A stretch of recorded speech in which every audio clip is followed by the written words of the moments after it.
Folks, welcome back to another episode of Mayhem in the Midsouth. Today we're going to look at the Stopwatch gang.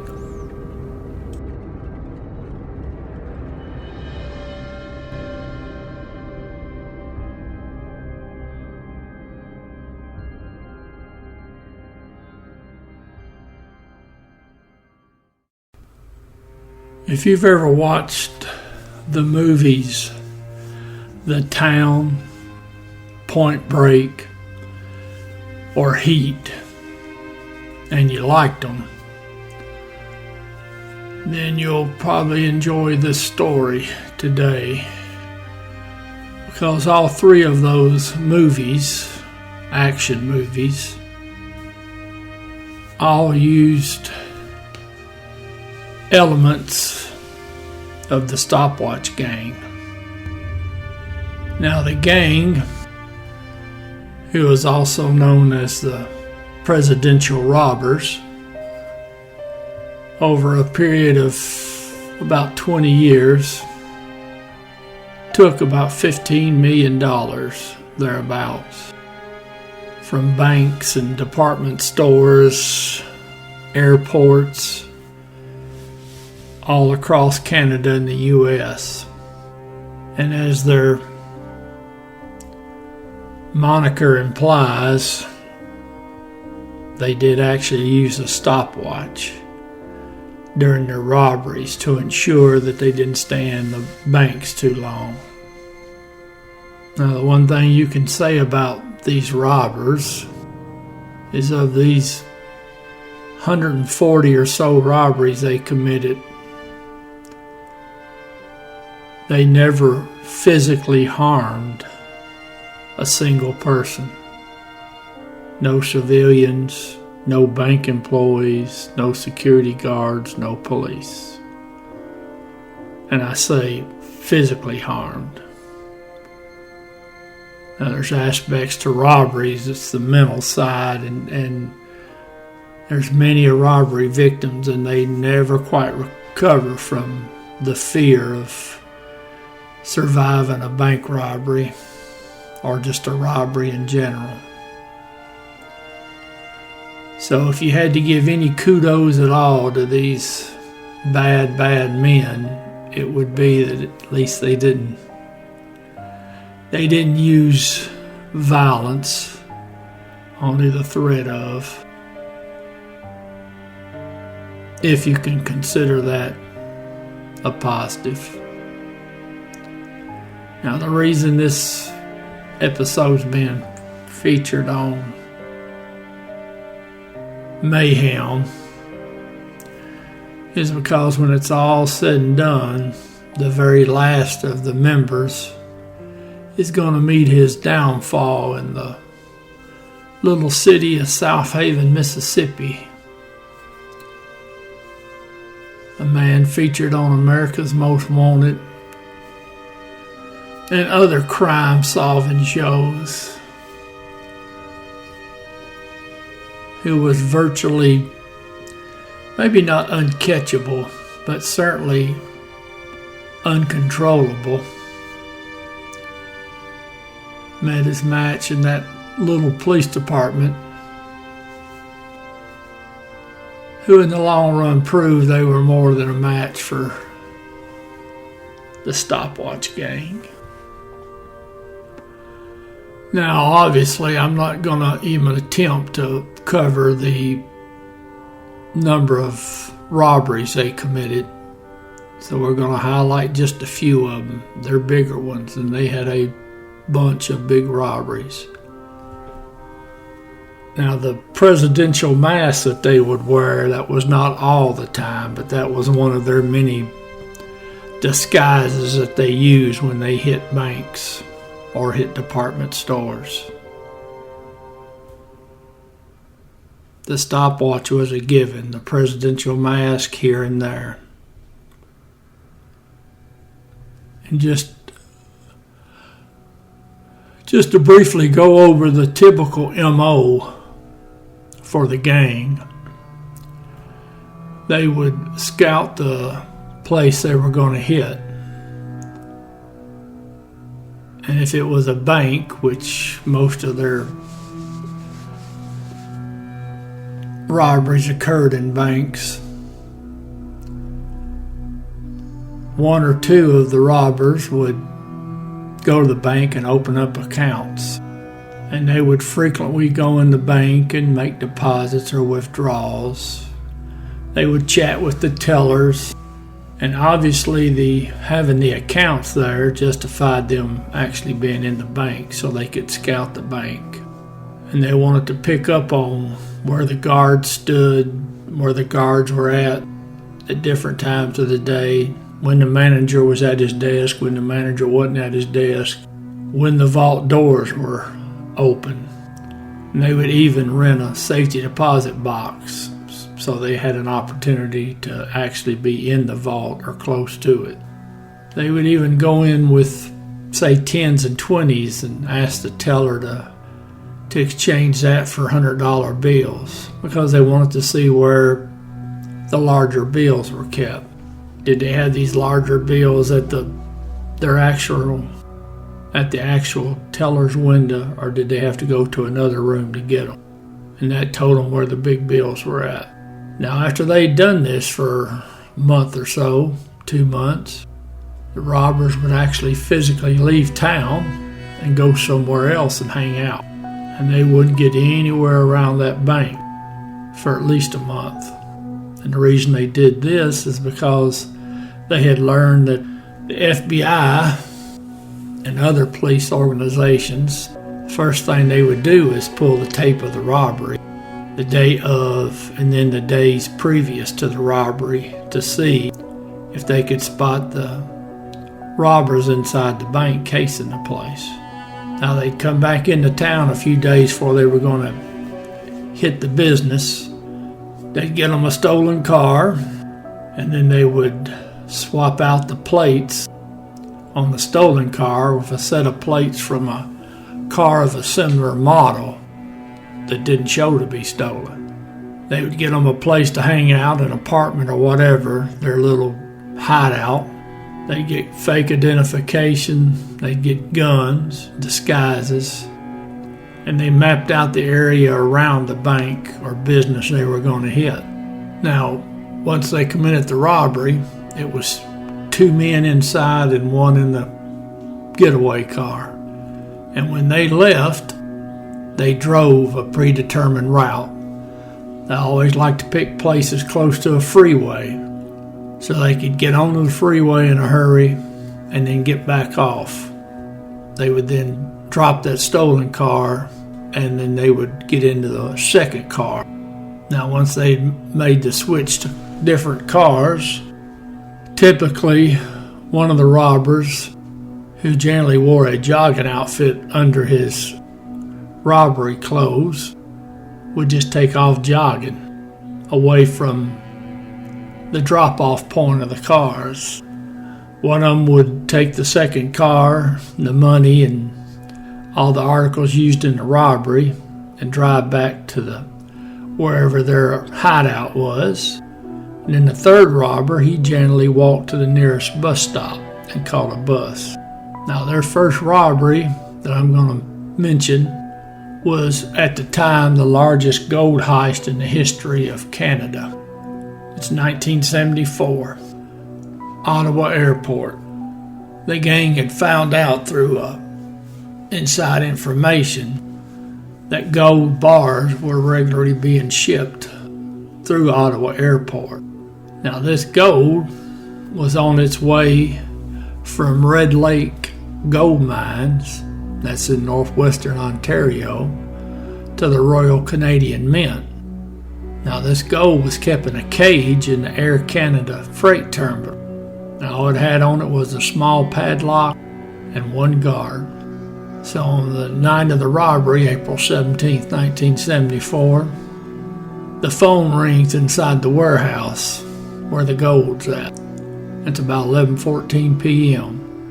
Now, the guard on duty, he answers the phone, and the voice on the other end sounds all perturbed and upset. And his first question is has my man arrived yet? Now, of course, this throws the guard off. Now the voice on the phone then tells him that there's an Air Canada employee that's been sent over there to pick up some de-icing fluid from the freight shed. And the caller goes on to mention that, we got to get that de-icing fluid or we're going to be delayed on our flights. So now while they're still on the phone, the security guard, he hears a knock at the warehouse door. He goes to the door, and sure enough, there's a fellow there in a Air Canada uniform. Guard tells the fella in the uniform that, hey, your boss is looking for you. So when the fella steps inside, he pulls a gun, tells the guard it's a robbery. He removes the gold bars and locks the security guard up in the cage. Now those 6 gold bars, valued at $750,000. Now today that would be valued at about $4 million. Now at some point after this robbery, all 3 of the suspects are going to get arrested, and they're all going to go to prison there in Canada. But as it turns out, prison's not really a deterrent to the 3 suspects, because they all escape eventually within a few years of being incarcerated. Now the 3 robbers, they end up down in Tampa, Florida, and of course they're going to work again, and they decide they're going to hit Robinson's department store.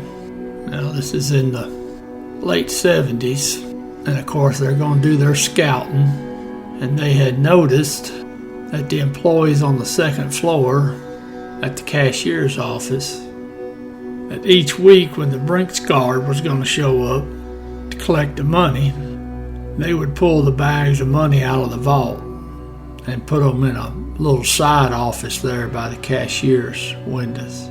And they had seen the guard come down the hall, go into the office, and then one of the cashiers would drag the money over, and the guard would give her some type of a yellow verification slip, and then he would get the money and leave.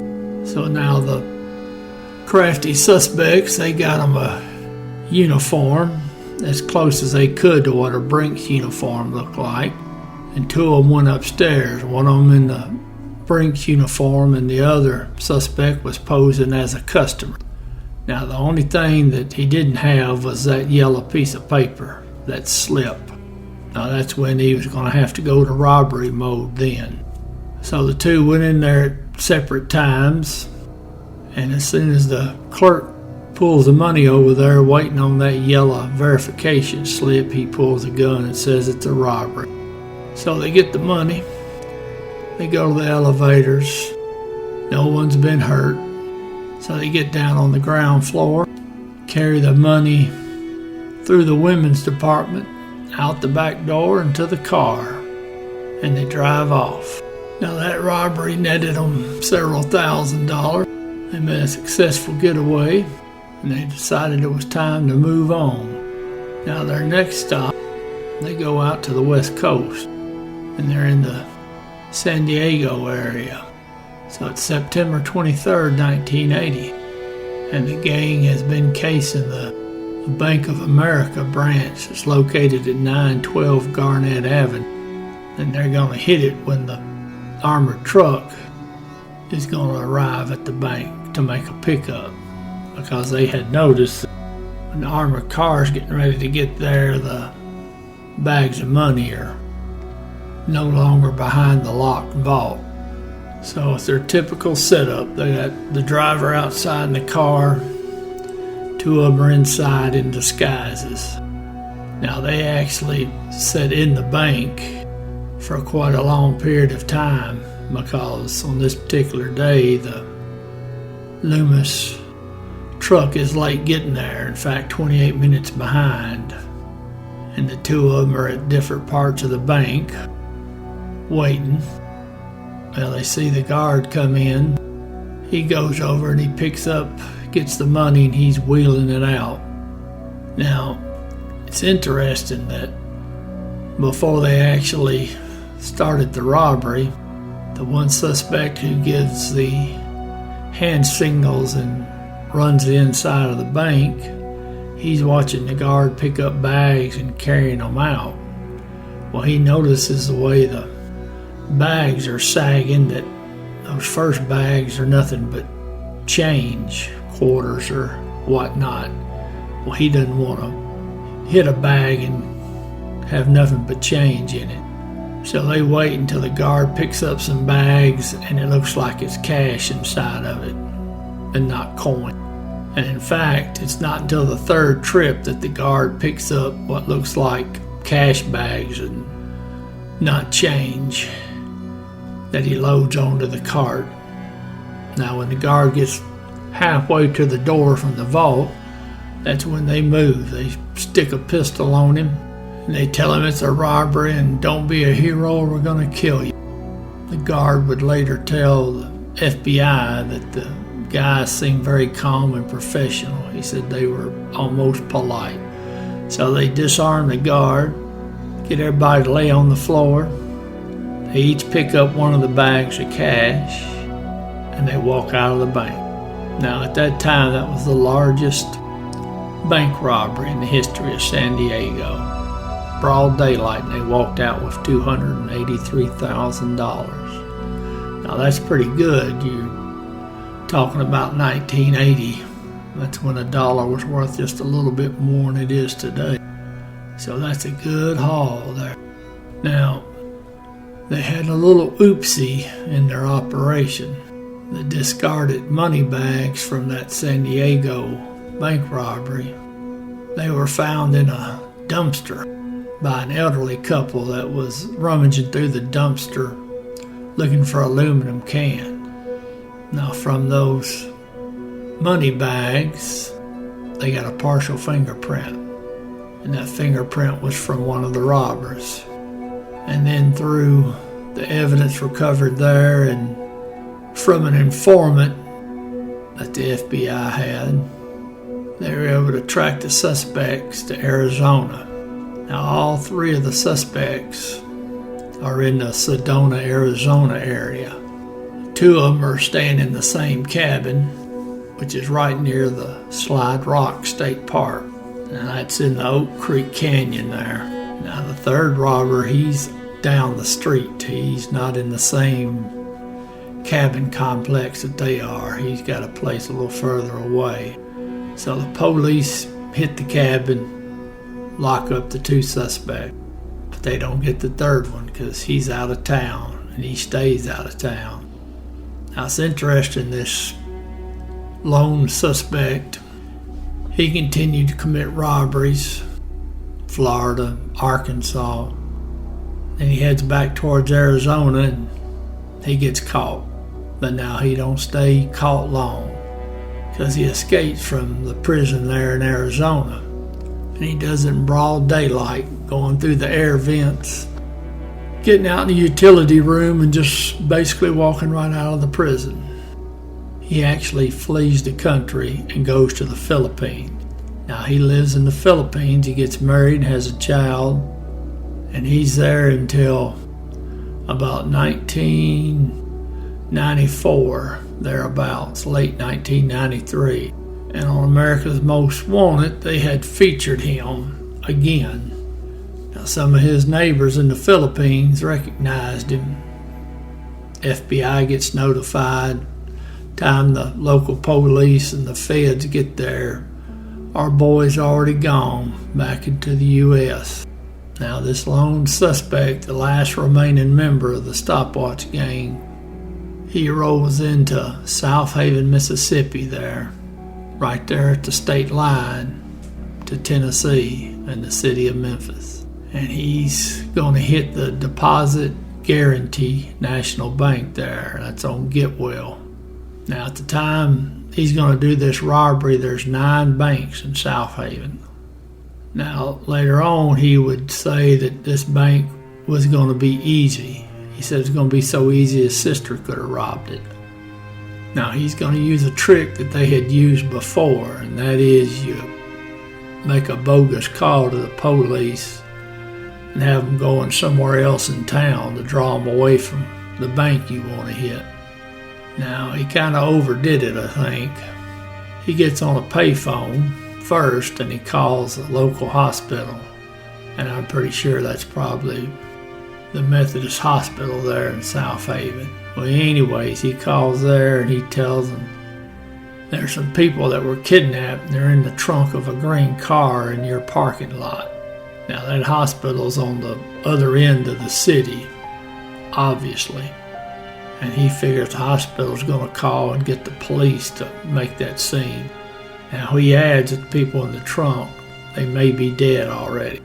Then he makes a second call, and that's the city hall, and he talks in a different voice, and he said there's a bomb in the building and it's getting ready to blow up. Then he makes a third call, and he calls another bank, a bank on the other end of town, and he says you're about to get robbed. 2 guys are going to come in 2 minutes. They're going to kill everybody in the bank. Well, now, unfortunately for our third suspect, South Haven PD is not a bunch of country bumpkins. They're a really good police department, especially so during this time period. Their chief, Tom Long, was the real deal. He was a real police, and he had real police working for him. Now, South Haven had been hit before by somebody who would put in bogus phone calls to draw the police away.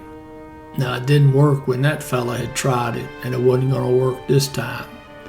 Because what they did was they sent police to each of the banks, because the chief was smelling a rat. So they send officers to each one of the banks to watch the banks. Now, the chief, he actually decides he's going to go to that Deposit Guarantee National Bank there. That's the spot he's going to watch. Him, and there's another car there. So you got 2 police watching that bank from a distance. So now it's a Tuesday and it's raining. And our boy, he goes into the bank wearing a blonde wig and dark sunglasses. And he's got green and pink ribbons attached to the shirt, because him and the rest of the gang had learned that if you put distracting looking items on your shirt or jacket, that witnesses will remember that and won't remember what the suspect looked like.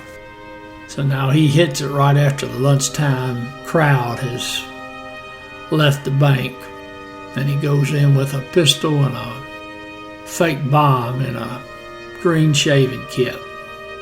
Now, what he had done that morning, he'd been following a Loomis armored truck around South Haven from business to business, and he knew the bank was probably going to have some money as well.